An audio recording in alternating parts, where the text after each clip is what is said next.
6.3 지방선거, 이 엉망진창이 돼버린 지방선거 소위 투표용지 부족 사태 관련해서 참정권 침해당했다며 항의하는 집회가 이어지고 있습니다. 지난 3일 밤 서울 송파구 잠실 7동 투표소에서 집회가 시작이 됐고요. 투표함이 올림픽공원 개표소로 이송되자 집회 역시 더 확산되고 더 커진 형태로 마치 야산에 불 붙듯 이어지고 있습니다. 이번 집회는 20대, 30대 청년들이 주도하고 있습니다.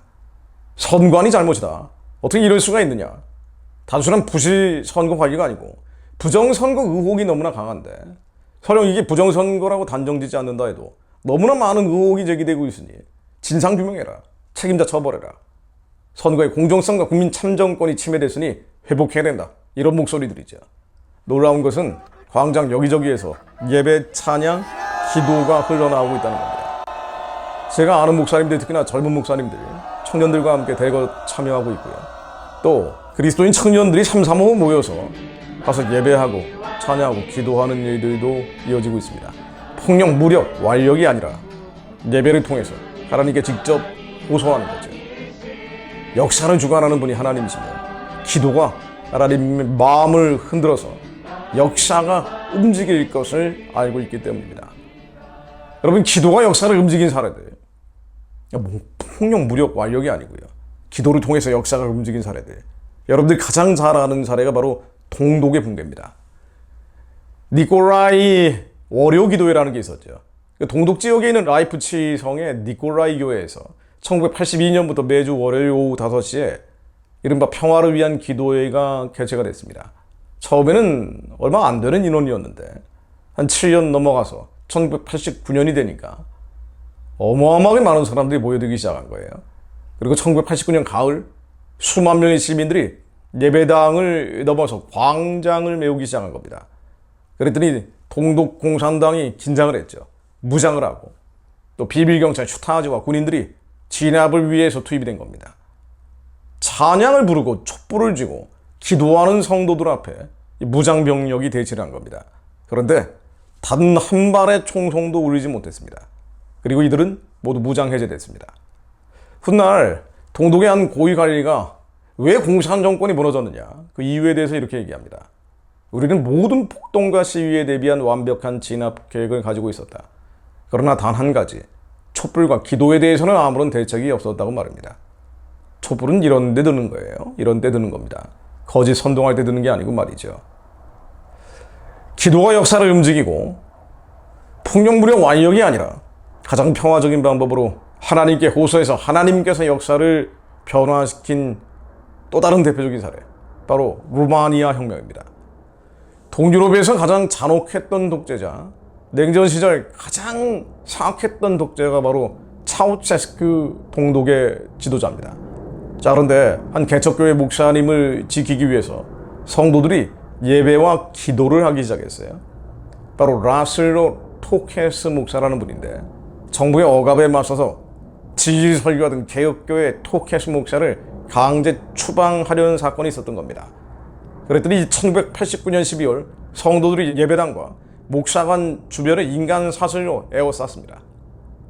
이들은 매서운 추위 속에서도 찬송가 부르고 성경을 읽으면서 밤을 새워서 철야 기도를 드렸습니다. 이 작은 기도의 불길이 삽시간에 전국적인 단위로 번져갔고요.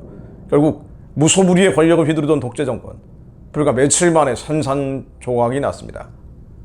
이런 근현대사의 기적들 결국 우연이 아니죠. 성경에 나와 있는 언약의 성취고 말씀이 실제가 되는 겁니다. 말씀을 믿는 자들이 믿음으로 선포할 때 하나님께서 개입하십니다. 여러분들, 여리고 성의 함락은 어떻습니까? 여호수아 6장에 나오는 여리고 성의 함락. 가나안 땅의 가장 견고한 요새가 바로 여리고 성이었어요. 그런데 이것도 폭력, 무력, 완력이 아니었습니다. 공성전에 무기가 동원된 게 아니에요. 언약궤, 말씀을 앞세우고 제사장들이 나팔 소리, 찬양 부르면서 백성들이 일제히 외치자 합심해서 기도하자 물리적인 성벽이 문자 그대로 산산이 무너져 내린 겁니다. 이게 말씀의 역사입니다. 하나님이 역사에 개입하시는 거예요. 광장에서 기도하고 찬양하고 예배할 때 하나님께서 개입하십니다. 진정한 회개하는 자들에게 기이하고 놀라운 사적들을 하나님이 행하십니다. 사도행전 16장 25절에 빌립보 감옥의 지진도 마찬가지죠. 한밤중에 바울과 실라가 기도하고 하나님을 찬송하고 그랬더니 죄수들이 듣더라라고 나오죠. 이게 갑자기 큰 지진이 나서 옥토가 움직이고 문이 다 열리며 모든 사람의 매인 것이 다 벗어진지라. 바울과 실라가 억울하게 갇힌 감옥 안에서 원망하는 대신에 예배드리고 찬양을 올려드렸을 때 옥토가 흔들리고 결박이 풀어지는 기적이 일어났습니다. 북한의 우상체제가 무너지는 것도 마찬가지고요. 그를 위해서 한국 교회가 지켜지며 또 공의와 정의가 회복되는 건 역시 마찬가지입니다. 이것은 기도할 사안입니다. 무시하고 외면할 문제가 아니라 하나님께 올려드려야 될 사안인데 그 장소가 어디든 예배당은 물론 광장에서도 하나님을 향한 찬양과 경배와 기도와 예배가 울려 퍼지게 하옵소서. 특히나 청년들 가운데 죄와 단절하며 거룩한 세대가 일어나는 계기가 되게 하옵소서. 이 민족의 문제를 주님께 올려드리며 하나님께서 민족들을 흥하기도 하시며 망하기도 하시며 지도자를 세우기도 하시고 지도자를 또 끌어내리기도 하시는 분인데 주님, 왕들을 폐하시고 왕들을 세우시며 지극히 높으신 자가 인간나라를 다스리신다는 이 말씀이 대한민국 위에 이루어지게 하옵소서. 민족들을 커지게도 하시며 다시 멸하기도 하시며 민족들이 널리 퍼지게도 하시며 다시 끌려가게도 하시는 분이 하나님이심을 믿지 않는 자들도 목도하게 하옵소서.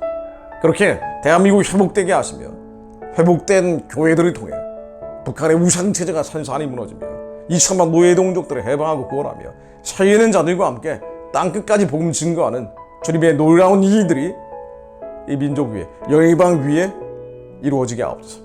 그렇게 예수님 오실 길이 예비되게 하시며 주여 속히 오시어 이 세상 나라가 그리스도의 나라 되게 하옵소서. 예수 그리스도 이름으로 기도드립니다.